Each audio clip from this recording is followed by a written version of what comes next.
G'day everyone. This is another podcast of Lamb Talk, brought to you by lambshow.com.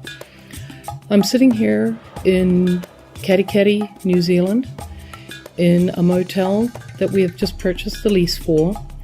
And it is the second day of school for the new school year in New Zealand, and I am feeling surreal. It's been 13 years since I had no children at home, and I now have 3 boys in school. Eugene, the youngest, just started yesterday and is loving it. Sean is the last year of primary school, and he's enjoying the change. And Jacob is 13 and starting secondary school or high school and loving it too. The move has gone relatively smoothly. It's really hard to believe that in less than 12 months we made the decision to move the family back to New Zealand to be closer to my parents and my family. And here we are sitting in Katikati Motel in Katikati, Bay of Plenty, New Zealand. We are the hosts, managers. We own everything except the buildings and the land. So it's up to us how to run the business, how to market it, how to repair it, maintain it, and reap the benefits from it.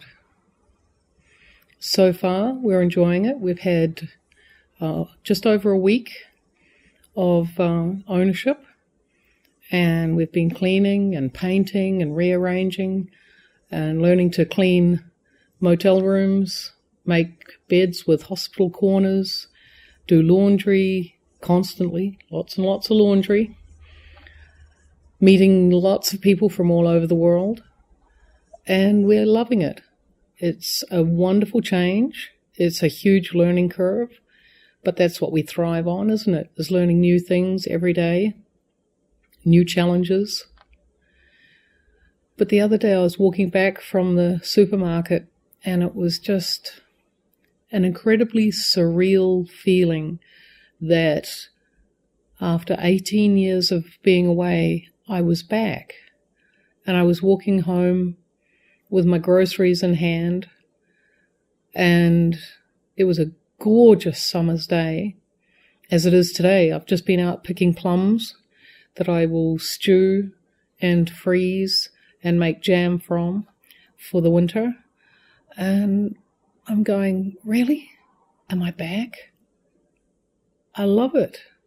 And yet at the same time I pinch myself and go, but I loved farming. I loved where I was living in North Dakota too, and I loved what I was doing. And it occurred to me that we can love many, many things in many ways and at different times. It's good. It's appropriate. And I just wanted to share with you all that the transition is going well, that it has had its challenges. We have no banking history here in New Zealand, and so securing a loan to help purchase the lease on the motel was a challenge, but not insurmountable, and we achieved it. And we will now have a good credit history here in time as we prove that we can make payments and be steady and all those good things. Getting the boys registered in school was an interesting exercise. We had to produce their passports. Not that they would have rejected them if we hadn't, but it just made things a little smoother.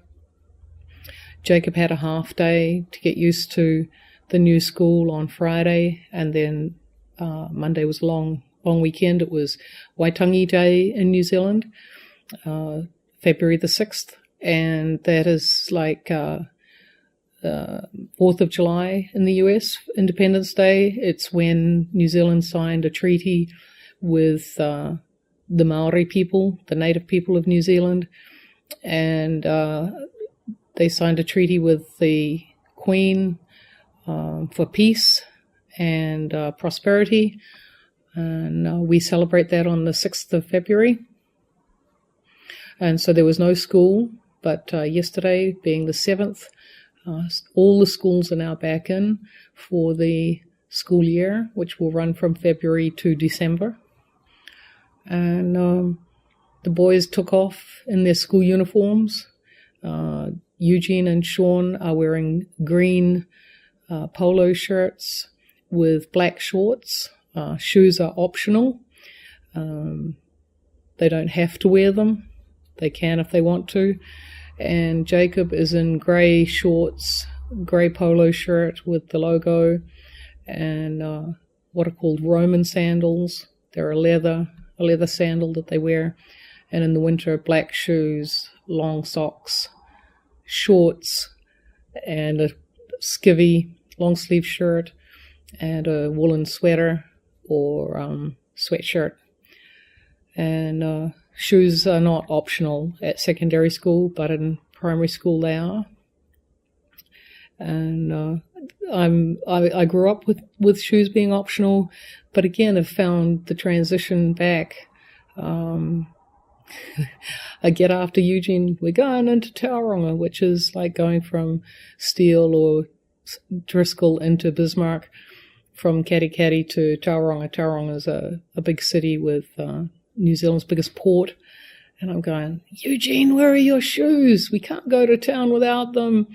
And he's going, oh, I forgot them.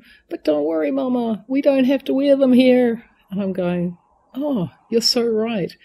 We can go into a supermarket, into a restaurant, into any store, and if you're not wearing shoes, it doesn't matter. So I go, oh, okay then, no problem. And just all these little things that are different, but the same, and enjoyable changes, but changes that you need to get used to. Been sitting here with the recorder off and enjoying absolute silence in the house. It's 10:20 in the morning and there is not a squeak. And again, I'm just going back to 13 years of having at least one child in the house, and going to none is really quite shocking, pleasurable, disconcerting. Yesterday I walked Eugene and Sean to school, and Eugene was excited but a little apprehensive, and we got to the classroom and we met his teacher, Mrs. Burke, lovely older lady, and I said, okay, you ready for me to go? He says, yep, see you later, Mum. Bye. And I'm going, don't let the door hit you on the way out, will you? Was he ready for school? And picked him up last night and jabber, jabber, jabber, jabber, jabber, jabber, all the way home about this, that, and the next thing. And we get home and he says, so when do I get a day off? And we're going, really? We've been counting the days down to going to school, and you've had one day at school, and you're going, and when do I get a day off now? And Kent and I look at each other and go, not for the rest of your life now, because if you're not in school, you've got a job, and you'll only get certain days off, and that's it. Holidays and weekends, and if you farm or run a motel, you won't get those very easily either. But we giggled to ourselves and thought it was a little amusing that we can't wait to go to school, but then we can't wait to get out. It's human nature, I guess.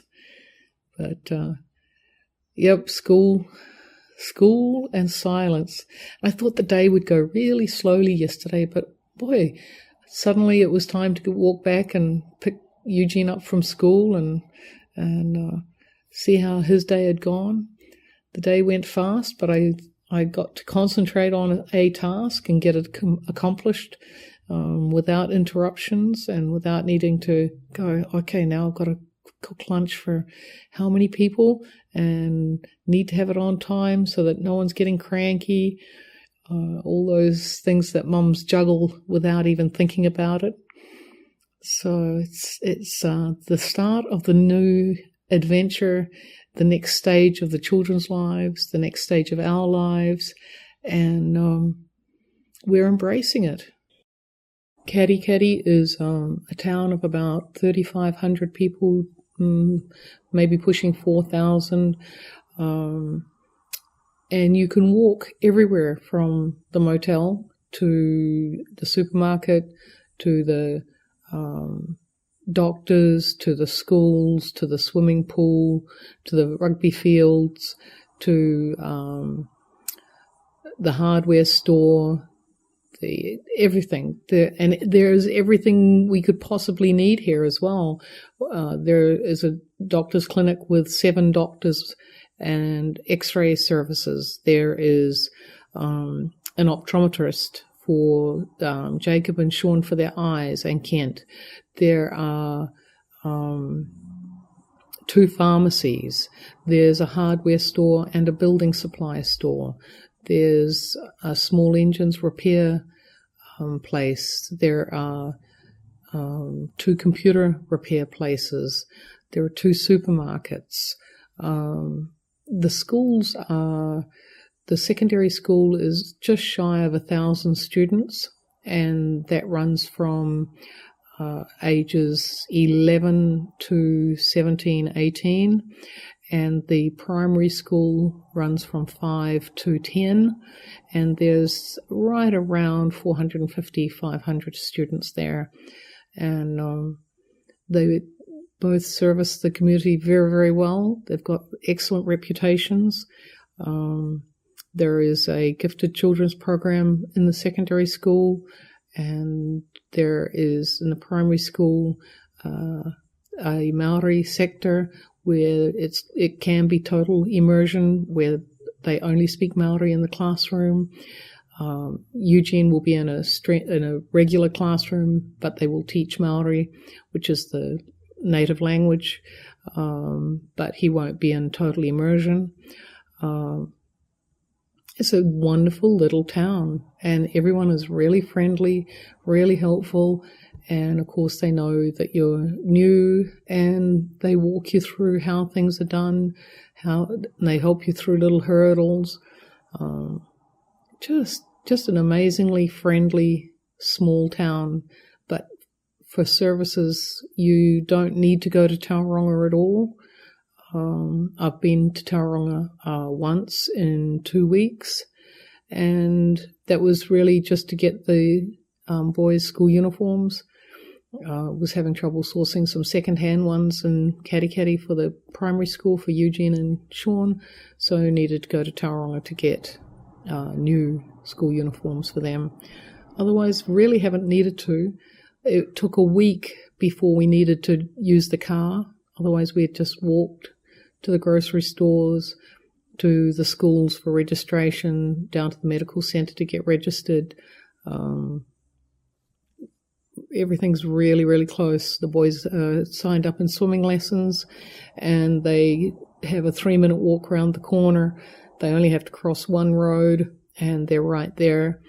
It's a heated outdoor swimming pool, and the pool is open from about October till April. Just depends on when winter comes and it gets a bit nippy, and when spring breaks and it gets warm enough to go swimming. And even though from North Dakota we go, really nippy, too cold for a heated outdoor pool, a 10-degree shift in temperature anywhere in the world is hot or cold. It doesn't matter where you live. So here, a 10-degree drop in temperature is cold, and so the swimming pool will close for the winter months and reopen for the summer months. But they have a fabulous swimming program. You have a choice of 2 different swimming coaches, and we've got the boys signed up, and they're doing 2 lessons a week for the next 5 weeks. Plus they get swimming at school, as a core subject, and they're just really romping with their water confidence and water skills, which will then allow them to progress on to learning to surf, windsurf, sail, go fishing on boats, go surf casting, fishing off the beach, and do it safely with some common sense with water, which, of course, being an island is very necessary. There is water within 2 hours of everybody. There's nobody that lives more than 2 hours away from the coast here in New Zealand. So water sense and water safety is paramount. This weekend is my mother's 80th birthday. So we're going to leave Kent in charge of the motel, and the boys and I will head up on Saturday afternoon. It's a 2-hour drive, so really easy, comfortable, pretty drive into Auckland, and we'll spend Saturday night with my mum and dad, and my sister's coming in from Australia, and my brother and his wife and family. We'll all gather and have a birthday lunch on Sunday with mum and celebrate her 80th birthday, and we're all looking forward to that. That's a lot of the reason why we've moved back, is to be closer for the remaining years of my parents' lives. As I say, Mum is 80 on Saturday, and my dad is 85. And so those last few years for the boys to have a relationship with their grandparents is important, and with their uncle and aunts and their cousins. Tonight, Eugene will be calling his little cousin, who is the same age, and they will be discussing in great detail the pros and cons of school, I'm sure, as they compare notes and teachers and everything. I can just hear the conversation. And that's what it's all about. We've found it really quite difficult adjusting to not having animals to clean up the household scraps. Between cats, dogs, and chickens, there was never any household scraps left at the end of the day. And rubbish, not being able to burn has been quite an experience for us. You're not allowed to have incinerators, burning barrels in towns. And so you accumulate an awful lot of rubbish, garbage during the week, and especially when you're cleaning up and throwing things away. And so we've found this to be quite a struggle. And Eugene has found it quite a struggle to be gone from all his pets and all the animals. And so a girlfriend came up to stay. She lives in Tauranga, and she and her little girl came up to stay for the weekend and brought all the makings for a worm farm. And the concept behind that is that the worms will eat all your household scraps except for meat. They're not particularly keen on meat or bread, but they will consume vegetables and fruit, peelings, eggshells, all that sort of thing, and turn it into the most wonderful compost, of course. And so she and Eugene got together and built this really cool worm farm out of an old car tire and shredded newspaper, some horse manure to get it started, and she brought the worms with her from her worm farm. And so he's taking great delight in helping maintain and keep these worms happy and growing. We've also built a compost for the grass clippings, but feel that we are going to build, the next project is to build a small chicken coop and have 5 or 6 hens here at the motel to supply us with eggs, and anyone that, any of our guests that want breakfast will get fresh eggs from our hens. And of course they will help consume any household scraps that we have as well.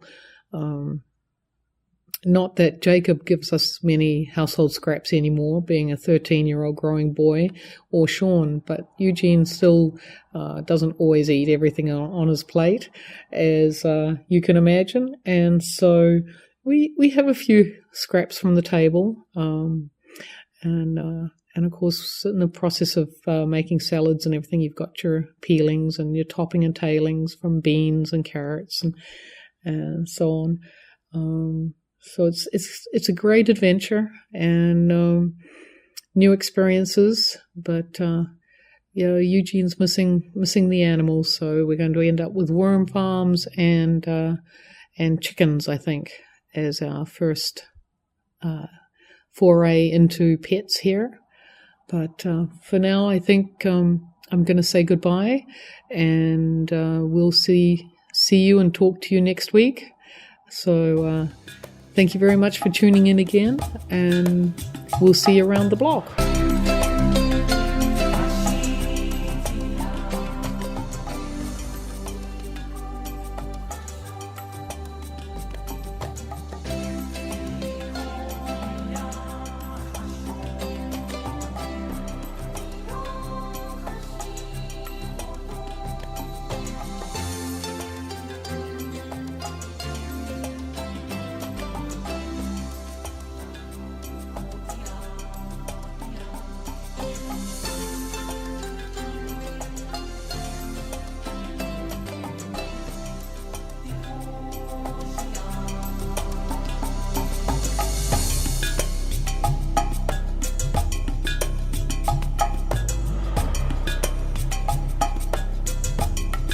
This show is produced by Wild Inspire Media.